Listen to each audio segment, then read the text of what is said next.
Prince George's County Police Chief Malik Aziz, thank you so much for taking the time to exclusively sit down with Fox 5. Well, thank you for having me. Absolutely. So data from your department shows that carjackings are skyrocketing. 5 years ago, back in 2018, the year ended with 82. Last year, 2022, the year ended with 430. When you hear that, what goes through your head? That we are in some type of epidemic, that an astronomical amount of violence has occurred. Framing it properly, a person has taken a weapon, put it to your face or body, and taken your vehicle. And what it says is that the violence has become all too prevalent in our county, in our region, for carjacking. So it's a shocking number, but it also tells us that we have some challenges ahead of us to get ahead of the offense of robbery that is carjacking. So far this year, your data shows that there have been 211 carjackings. 63 of them have been closed, leading to a 30% closure rate. Are carjackings difficult to solve? If so, why? Yes, one of the major reasons that carjackings are so difficult to solve, that some of the violators, the criminals who are doing this, they park the car. They have a network within themselves. They have streets that they park these vehicles on, and it is open for another person who has stolen a car or carjacked a vehicle to get inside these cars and go and ride them and go commit other offenses in them. So when we get the person, when we apprehend the person driving the car, that may not be the person who actually carjacked it or stole it. And it makes it difficult because we have to have a burden of proof that places a person at that scene, at the robbery scene, at the carjacking scene, at the stolen car scene. There has to be some evidence there that we can move forward. And a lot of times it's the third or fourth person who's driven that car. And this is the new networks. This is what they're doing. The criminals are getting smarter. So our justice system has to get even smarter than that. But we're experiencing like a rental lot almost. You go to a place and take a vehicle, and it's open, and the keys are in the vehicle. Leave the keys there. It's like a game to them. It really is. It's a sick game. But it is like a game, and they're playing a game, and they know that the system that we have in place, because we have such a high level of the burden of proof and probable cause, they know this. And so a lot of times a carjacking, we know it's a carjacking, but our state attorney's office, our detectives, they know that what will be reasonable is to either it can be prosecuted at all, or either we have to dismiss or lower the charges. And these things have proven more difficult. So when we arrest 84 people for carjacking, we've arrested 84 people that a lot of work has went into to make sure that we have the right person to move forward in the justice system to be accountable for their crime. Kids are getting out of school, if they're not already. Summer's around the corner. We know typically when it's hot outside, there's an uptick in violence and crime. What's your concern with that mix? Well, the summer is always a concern of ours. Soon as it gets a little hot and school is out, then across the nation, the police department cities see an increase in juvenile crime and young people committing offenses with time, on your hand. I think what we've done here is that we instituted initiatives, operations that will become a normal policing way.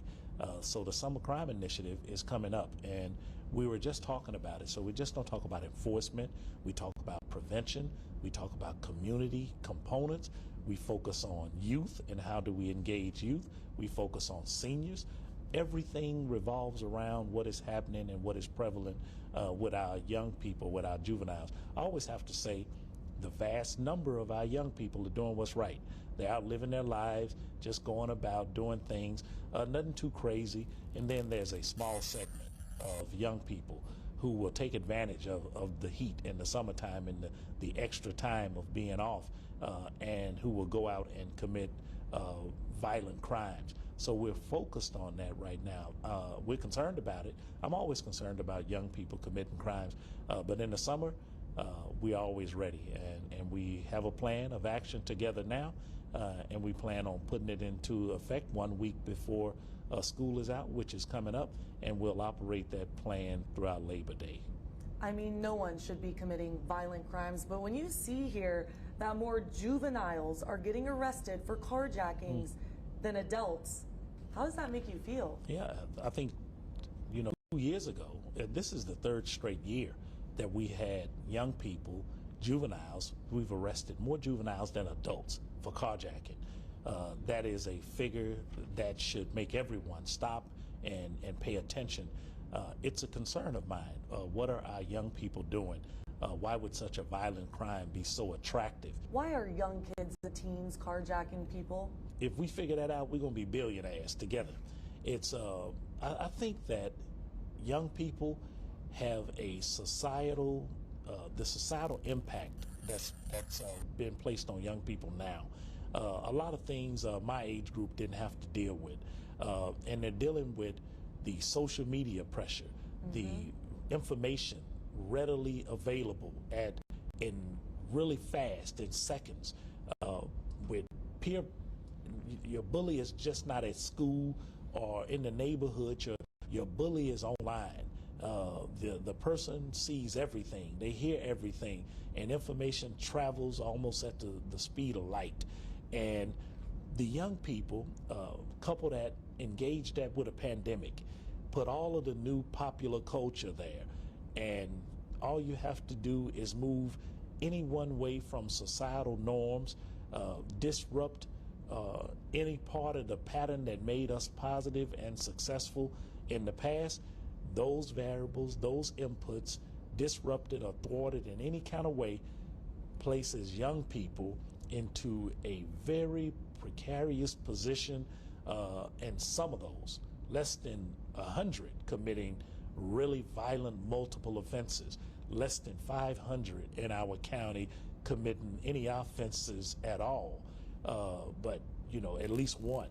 And that right there has proven to be a driver that we have yet to find the actual solution to, with young people in schools, in the neighborhoods, in the community, being driven by the new pressures of social media, compounded, compressed, and then told to social distance, told to experience trauma in neighborhoods, traumatic experiences, internally in the family, externally from schools and neighborhoods. It's a recipe for disaster. And I think that we have placed ingredients together now, and that we have yet to see the full outcome, the full consequences, the full ramifications of why juveniles and young people are doing what they do. I'm into criminal behavioral science, so I have to ask, when your detectives are interviewing these young people, carjacking people, why do they say they're doing it? A lot of them don't say, because our interviews with them have been very limited.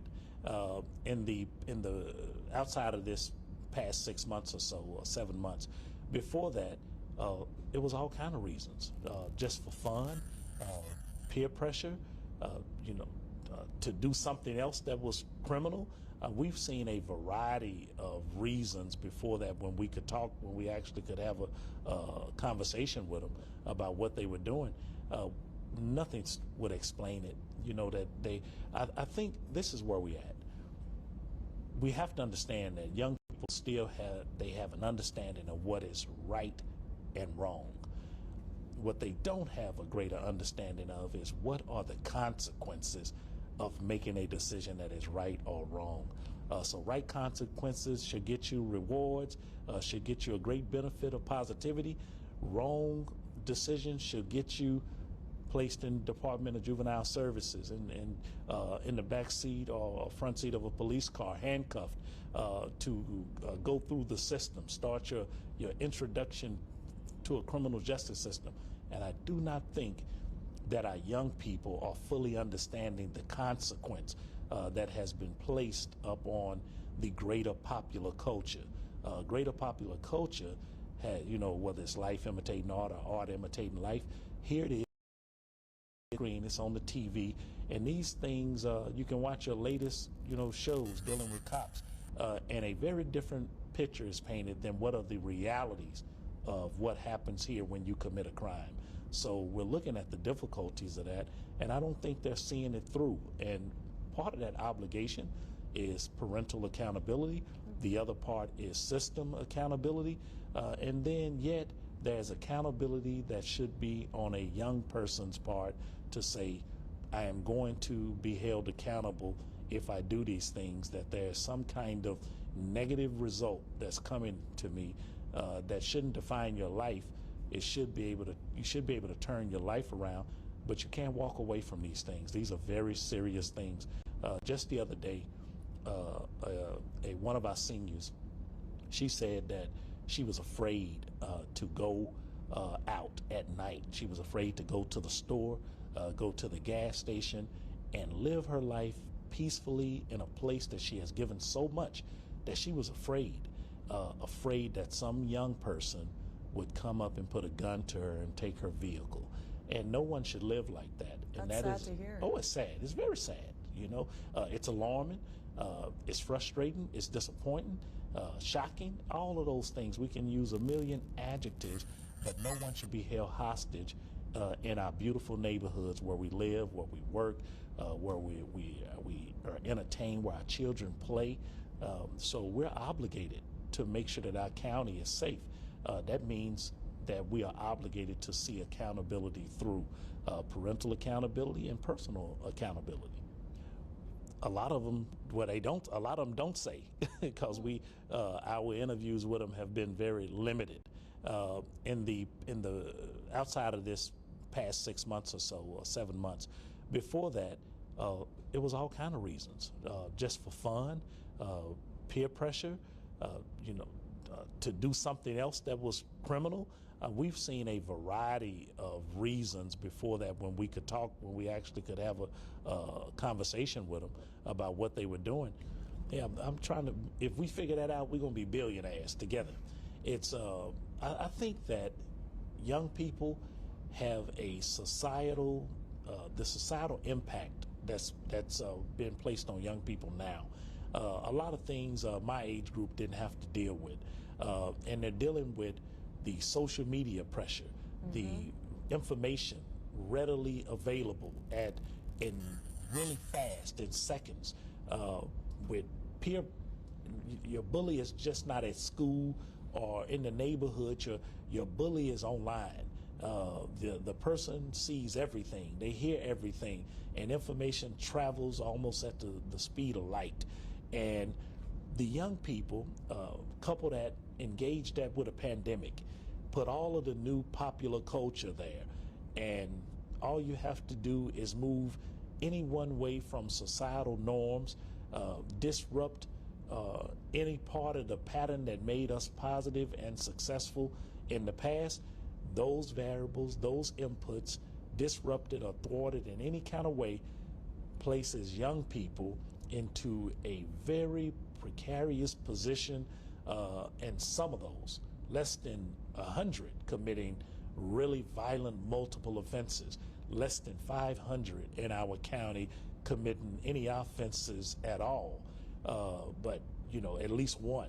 And that right there has proven to be a driver that we have yet to find the actual solution to, with young people in schools, in the neighborhoods, in the community, being driven by the new pressures of social media, compounded, compressed, and then told to social distance, told to experience trauma in neighborhoods, traumatic experiences, internally in the family, externally from schools and neighborhoods. It's a recipe for disaster.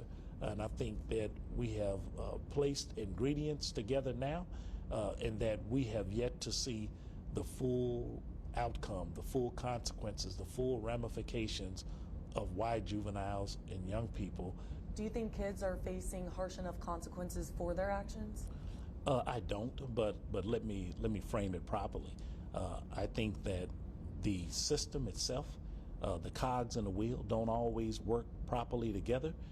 I don't think there are meaningful resources that speaks to accountability on the juvenile who has committed the offense, nor on the parents who have an obligation to rear their child properly.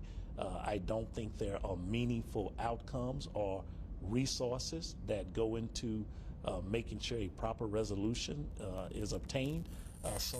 Indeed, there are so many failures inside the cogs in the system when it doesn't, we don't work together and it doesn't function properly.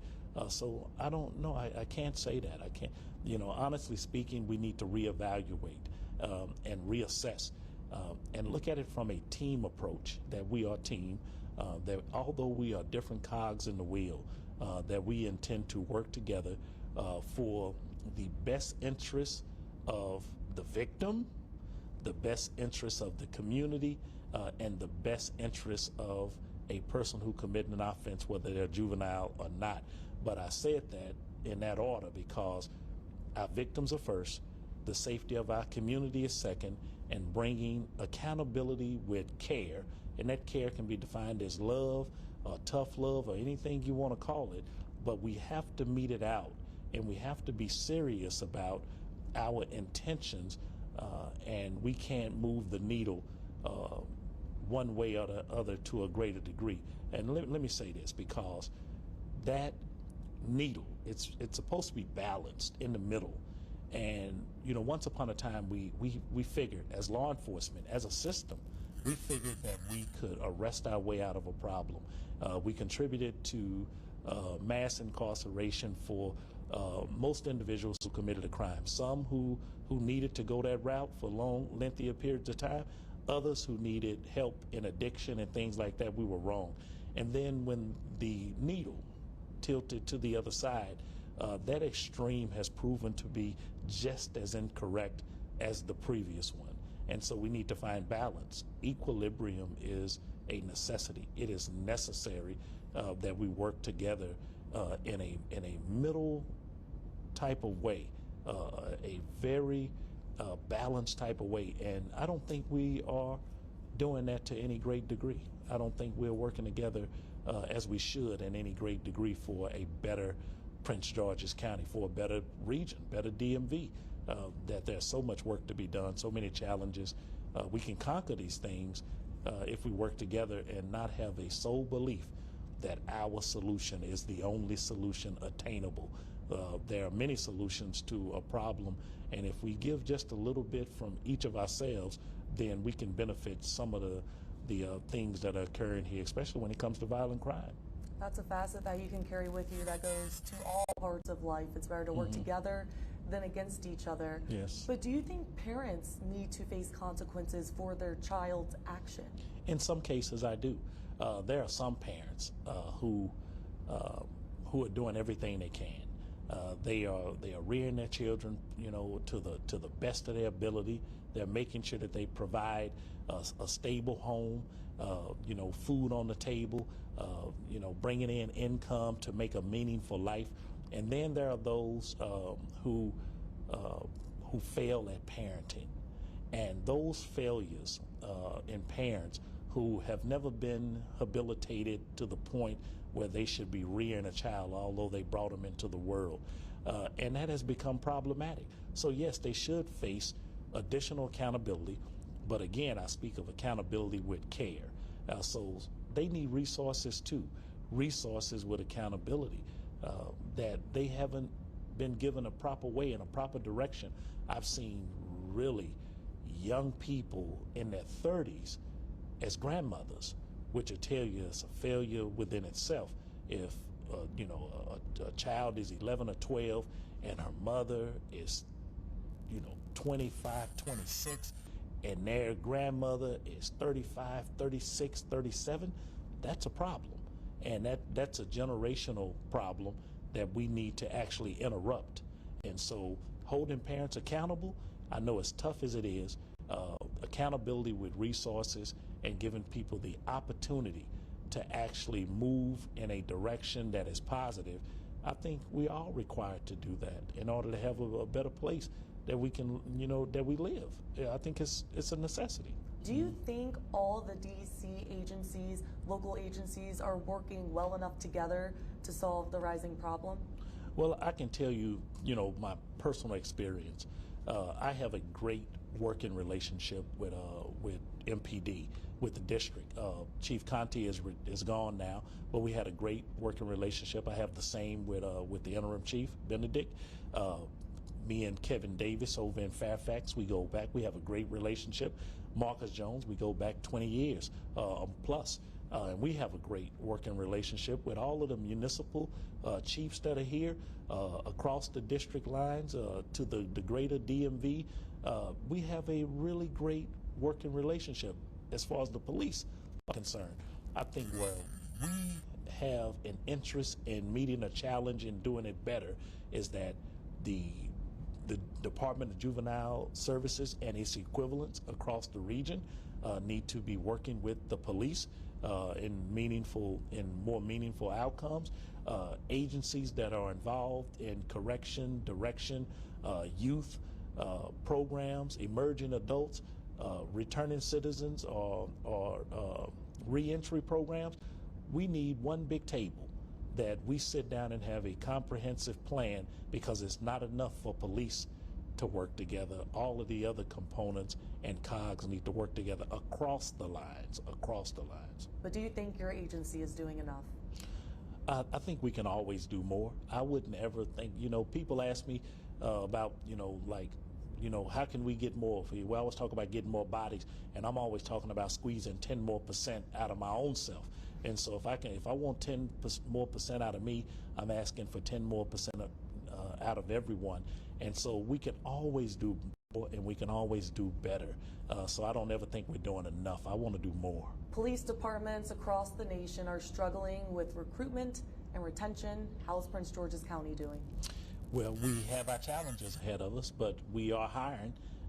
Right now, we are down from our maximum strength. I would say it's very challenging. Some people would use the word crisis.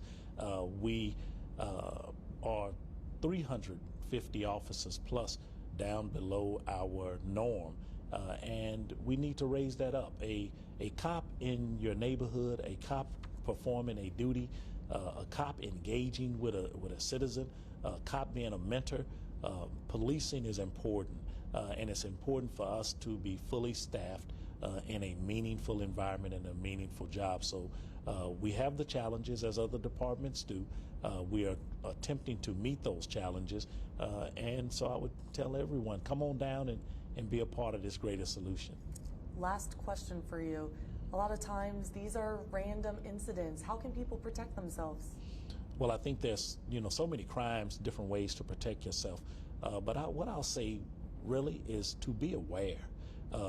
Don't give people who have intent on doing you harm or committing crime an avenue for you to be a victim.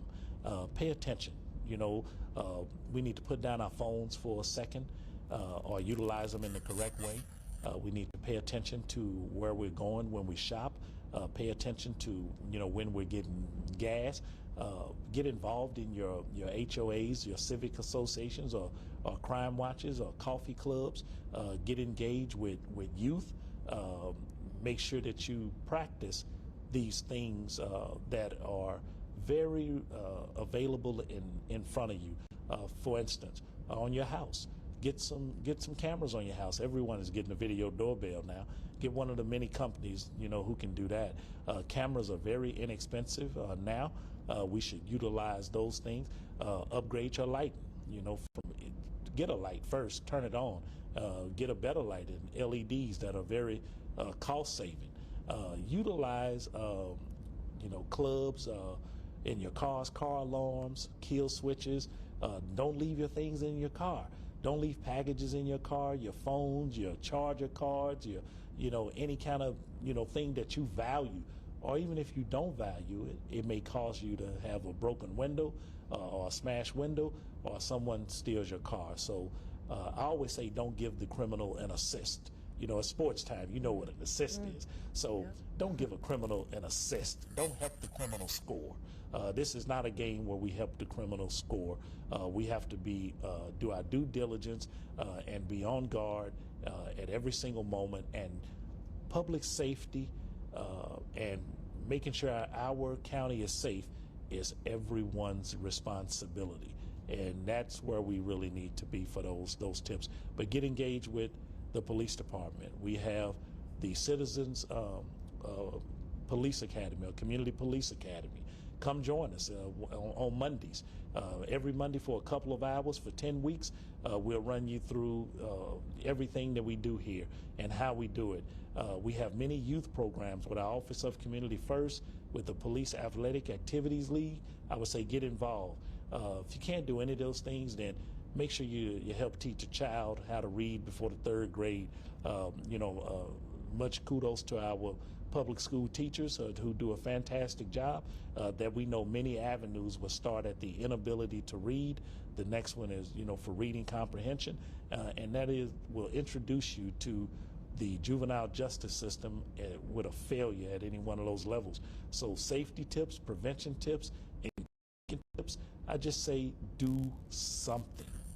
Well, Chief, thank you so much for your time, and I appreciate you exclusively sitting down with Fox 5. Well, thank you so much. I always enjoy Fox 5.